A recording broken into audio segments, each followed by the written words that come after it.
Muy buenas tardes, chicos, chicas. Este video está pensado para que vamos profundizando en lo que se refiere al uso de las TIC. Nosotros sabemos que las TIC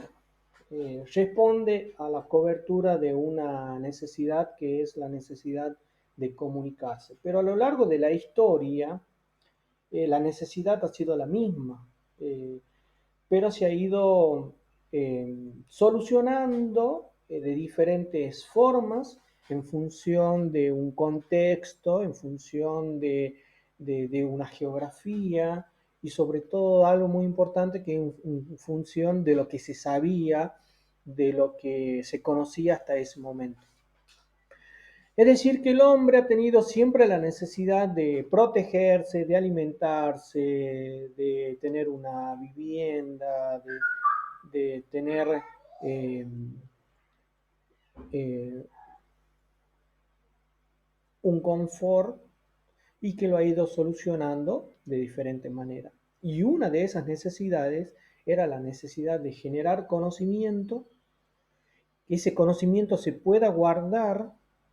pero al mismo tiempo transmitirlo. Y eso permitía la subsistencia de su raza, de su tribu, de su pueblo. Por eso es lo que hemos visto cuando vimos el concepto de TIC, diferentes análisis en la línea del tiempo, y ahí vimos las pinturas rupestres, vimos los trabajos en cueros, se descubrió el papiro, el papel, se inventó la prensa, y así a medida que fue avanzando la civilización, ha ido solucionando este mismo problema de diferentes maneras. Y así llegamos hasta la época de la revolución industrial, donde se descubre una forma nueva hasta ese momento de transmitir un mensaje. Esa forma de transmitir implicaba un elemento totalmente desconocido que era la electricidad. Transformar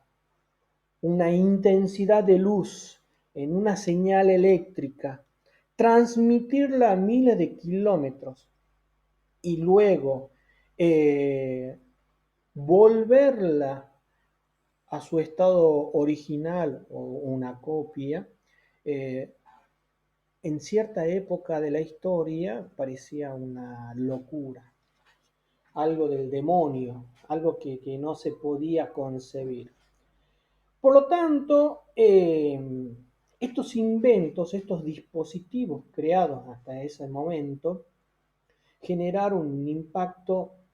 en la sociedad, en el desarrollo y en el conocimiento científico muy importante, muy grande. La capacidad de transformar un fenómeno natural, como puede ser nuestra voz,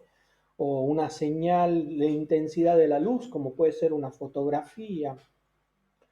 o los colores, o un signo, un símbolo, en una señal eléctrica y que esa señal eléctrica pueda viajar por un medio físico, como un cable en sus primeros tiempos, o por medio de señales electromagnéticas en la década del 20, del 30, en el siglo XX, permitió un nuevo paradigma, permitió un cambio en las teorías de la comunicación y permitió sobre todo un desarrollo de una sociedad más comunicada y de otra manera. Es así que desde la invención de Marconi con la pequeña transmisión de ondas electromagnéticas desde un punto a otro, de la invención del telégrafo, de la invención de el teléfono, ha permitido que la información pueda viajar mucho más rápida, que sea mucho más inmediata hasta lo que en ese momento se podía conocer. Y ustedes imagínense que un viaje desde España a la Argentina en esa época duraban 3 meses y recién en 3 meses nosotros sabíamos o teníamos noticias de lo que había sucedido allá y que ya eran noticias viejas. Y poder tenerlo a través de un telégrafo generaba una brecha en el tiempo de prácticamente inmediato. Y allí empieza una nueva etapa, desde ese momento en que se hacen dispositivos, en donde la comunicación utiliza otros sistemas más complejos que usan una forma de transmitir un mensaje desde un punto A un punto B eléctrico, totalmente eléctrico, donde la fuente del mensaje, el canal por donde viaja el mensaje, es una señal eléctrica. ¿Cuáles eran las ventajas de todo esto? Y las ventajas eran muchísimas. Primero, la inmediatez, poder conocer lo que pasaba y que hoy en día nos pasa, lo que estaba sucediendo prácticamente en vivo en ese momento, se podía telegrafear con unos símbolos y signos, mensajes a grandes distancias, con el objetivo de transmitir una información, un mensaje, receptarlo al mensaje y que llegue a su destino, desde un origen a un destino. Eso fue muy complejo, fue solamente, permitió hasta que las tecnologías se desarrollaron, fue un proceso y ese proceso a medida que se iba implementando al mismo tiempo y en forma paralela, se iban desarrollando otros sistemas que permitían mejorar la tecnología anterior y también mejorar la calidad, la eficacia de los recursos tecnológicos que tenía con el objetivo de transmitir un mensaje desde un punto a otro. Es por eso que en las líneas de tiempo y en la historia sale, no es que un día se inventó el telégrafo y fue un éxito, no, no, ya venía un proceso donde los ingleses, los franceses, los españoles habían generado ciertos telégrafos de forma analógica, que eran con señales, que eran los telégrafos ópticos. Luego con el descubrimiento de la corriente y de las señales eléctricas, se tomó este concepto y se lo adaptó a esta nueva tecnología, a este nuevo invento, a esta nueva energía,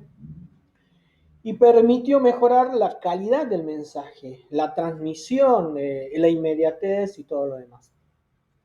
Pero al mismo tiempo del desarrollo del telégrafo, se comenzó a trabajar con otro dispositivo que fue el teléfono y así sucesivamente. Las ondas de radio, las radios, estaciones de radio, las cámaras de foto, luego las cámaras de cine, desde el cine pasó a la televisión y desde la televisión comenzó una carrera eh, impresionante en el desarrollo de la radio y de la televisión, de las señales electromagnéticas, que eso permitió un adelanto gigantesco entre en la década, en el siglo XX, sobre todo en los 20, 30, 40 y 50. Eso ha despertado, ha generado también una necesidad de desarrollar sistemas complejos que permitan guardar la información, transmitir información, pero también una necesidad de conocer, una necesidad de adaptarse a las nuevas tecnologías y al mismo tiempo estudiar posibles tecnologías que nos permitan desarrollarse más todavía. Esto nos lleva a ver que la comunicación analógica, que fue marcada por el descubrimiento de las señales eléctricas y el telégrafo, empiecen a desarrollarse en función de las señales eléctricas. Y esto generó un periodo desarrollista de todas las tecnologías orientadas a eso.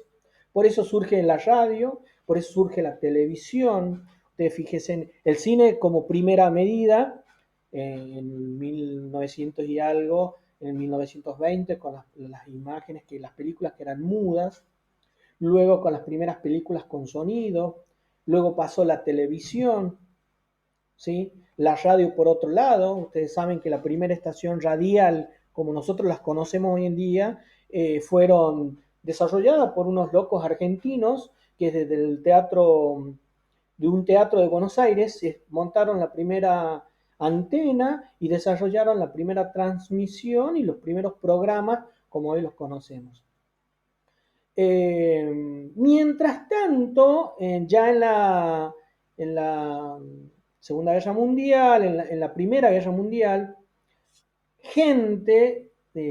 por lo general físicos matemáticos, estaban desarrollando instrumentos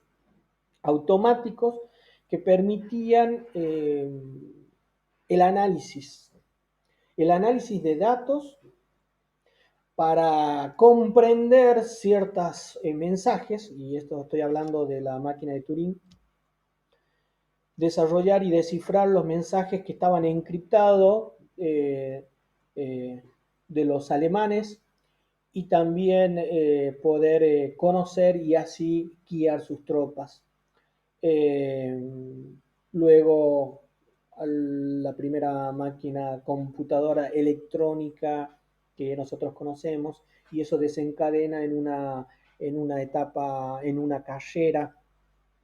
desarrollista de las computadoras, utilizando diferentes tecnologías. Las primeras fueron con válvulas de vacío, las segundas con transistores, las terceras con microcircuitos integrados. Luego venimos ya a la década del 80 y del 70 con los microchips, y hoy en día estamos hablando de el Internet, las telecomunicaciones y todo. Pero para emplear todo eso que yo he mencionado, es necesario trabajar con algo y conocer algo que es los mensajes, la comunicación eléctrica. Toda comunicación eléctrica funciona en forma de señal. Las señales eléctricas viajan constantemente, y hoy en día las señales eléctricas y también las ópticas, la luz, mediante diferentes procesos, ¿sí? Por un lado las ondas electromagnéticas, por otro lado los cables coaxiales o los cables que conocemos nosotros del cable, o la fibra óptica, ¿sí? Pero cuando nosotros hablamos de la comunicación eléctrica, estamos hablando de un proceso que permite transformar cualquier fenómeno físico y analógico en una señal eléctrica, transmitirla por medio de un canal, recepcionarla, decodificarla y entregarlo en un destino. Pero para eso necesita un sistema en el cual intervienen muchos procesos al mismo tiempo, desde que surge en el punto A hasta que llega en el punto B.